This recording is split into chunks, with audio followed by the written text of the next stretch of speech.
You and I try to rock out the copyright. Anyway,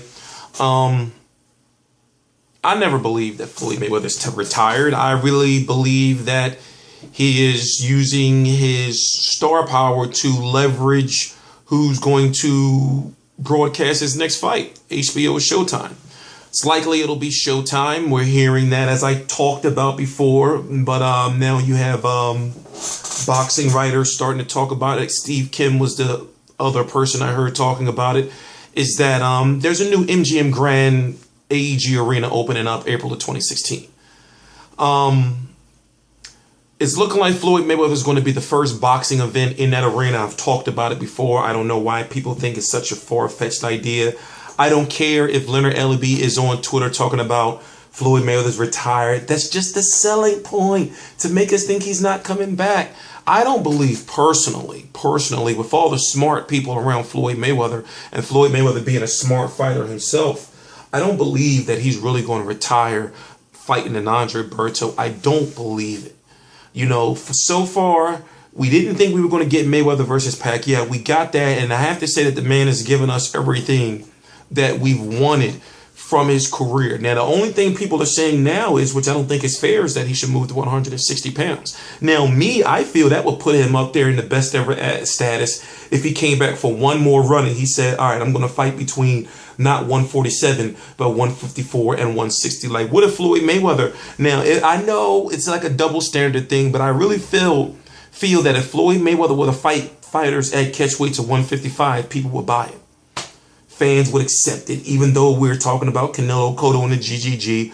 I'm going to keep them out. But what I'm saying is, now we have to start thinking about, well, who will he fight if he does fight in May of 2016? I think that Amir Khan's got to have a big fight he's got to have a big fight in December, or he's got to have a big fight in January. I'm talking about a Keith Thurman type fight, because I'm hearing that Keith Thurman versus Sean Porter may not happen. And if Keith Thurman versus Sean Porter may not happen, then I want to see an Amir Khan versus a Keith Thurman. But we might see an Amir Khan versus a Sean Porter. And both fights are bad for him. But what I'm saying is, if he beats one of those guys, then he's going to be right there. Like, he's going to win over a whole lot of fans that's been against him. And I know it's going to be a whole bunch of Arabs coming over here saying Amir Khan is great and all this. I know how you feel about it. I'm not saying that he's not good. Amir Khan is good. But in order to get mainstream, he needs to beat a mainstream opponent. Who did he fight? Carlos Molina. No, not that Molina. Julio Diaz was knocking him all around the ring. I shouldn't even mention him. You know, Devin Alexander, you know, and Chris Algieri, you know, had too much of a good fight against him. It's not enough. He needs a major name to beat up. Even like if he, and the thing is, the big fights are out there for him. A rematch with Marcos Maidana, but we might as well not say Maidana, because we don't know when Maidana's coming back, and Maidana's not going to be fighting at 147 pounds. It's looking like. So a Danny Garcia rematch. Hell, like, give me a Lamont Peterson rematch. Give me a Lamont Peterson rematch. I don't want to see it. Nah, I don't want to see that. But what I'm saying is that would be a step on the right path of avenging some losses. And we all know that Lamont Peterson was on the juice. He was wheezing the juice. But the point I'm trying to make is Amir Khan needs a big fight. That's all I'm trying to say. And I really don't even think Robert Guerrero would do it. If it's Amir Khan versus Robert Guerrero, I don't really think that would be enough in the fans' eyes to say, yo, I like, you know, like Amir Khan is Danny Garcia would make perfect sense. They're both managed and advised by Al Heyman. It's one of those fighters that are saying no. You have to understand that one of those fighters, whether it's Danny Garcia or Amir Khan, is saying no, I don't want to fight him, because it's such an easy fight that can be made. And I don't think it's Danny Garcia saying no. I don't know. I've had an interview with Danny Garcia, actually, and he was talking about it. In fact, I never got to upload it. I'm going to upload it because I did it so long ago, and I talked about him versus I asked him about him. I'm going to upload it sometime in the next couple of hours or so. So the question I'm having is, how did this turn into an Amir Khan video? I'm supposed to be talking about Mayweather, but listen, the point I'm trying to make is we don't know what's going on with Team Mayweather, and I do not believe, not for 1 minute, that he's retired. Also, you have to understand that the WBC was ready for him to give the belts back. They were like, all right, we're going to know something from Floyd within the next week or so. This was after Mayweather versus Berto. Then we knew when the WBC came out with the statement that Floyd Mayweather was still going to be the champion of the WBC in not just one weight division, ladies and gentlemen.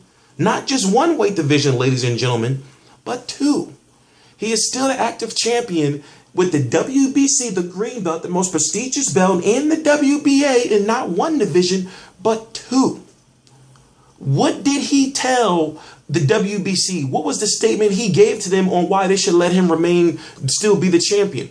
What statement did he give to the WBA on why he should still be champion? You have to look at things like that when you look at like the situation of boxing and politics. So for me to believe that he's really retired and two sanctioning bodies, two organizations for two different weight divisions said, okay, we're going to let you still be champion and stop all these other young fighters out here from being champion because you're retired. The man's not retired. You know, when they have like some type of retirement ceremony or retirement dinner or retirement banquet for Floyd Mayweather, I'm going to really believe that he's retired. I'm not talking about putting him in the Hall of Fame as soon as he's retired. I'm talking about when you see Floyd Mayweather retirement party.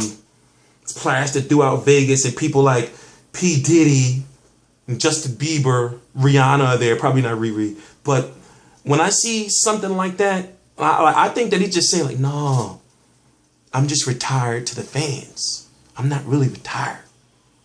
I'm just retired. So when I come back, they're gonna be like, this is really, really going to be Floyd Mayweather's last fight. Come on, man. And then not to mention, he broke ground. Floyd Mayweather broke ground with a golden shovel at the site of the new MGM AEG Arena 2 years ago. He broke ground. You know, before they even started building. Now it's almost built and you think that he's not going to fight in that arena? He's making money in some way, shape, or form off of that arena. So I know fans want to say, no, he's retired and he needs to stay going and all that. Don't fall for the bullshit. Don't fall for the bullshit. He's not going. He's not going. I understand you want to believe he's going. But the man is about money and the man can easily make at least, and let's say sometime, whatever. I'm not saying it's going to happen, but let's say if they really wanted to get frisky, they can make Mayweather versus Pacquiao too. They could. I'm not saying it can happen in April. It could probably happen in September. You know, well, not September. It depends on whatever's going on with Pacquiao in the Senate. But if they really wanted to get frisky, they can. Come on, man. I just get so upset when I see people say, no, he's really going, yo. Come on. Like, I'm looking at the business of it. If you were advising Floyd Mayweather, right, would you tell him to retire right now? Would you tell him to retire? Would you tell him to retire? And then the belt situation, it's like, that's the most telling thing right there. It's like, yo, he's still the champion. The WBC is allowing him to hold up other fighters' like chance of being champion if he's not still going to stay around. I'm sure he probably told Mauricio Sulaiman or Mendoza, I forgot the last name, but Mauricio Sulaiman, he's the head of the WBC, and something Mendoza is the head of the WBA. I'm sure he had to write something to them and tell them, you know, reasons why he should still be champion. So, you know, anyway, TstreeT Controversy. This is TstreeT Controversy Live. Because if you look at it, they're going to have to strip him in the future anyway, like if he's not coming back. So I think it would be better for him to relinquish the titles than strip him. But right now, if he's not retired, it just looked like he's just holding up people's career. And not to mention, like, it's only like people who really are not in the business of boxing that really believe that he's retired. I know a lot of boxing writers that I've read, and you know, a lot of people in the boxing community that I've met and got to engage with over the last year. He's not retired. You know, TstreeT Controversy on Twitter, TstreeT Controversy on Facebook, TstreeT Controversy on Instagram, TstreeT Controversy Live. Please subscribe.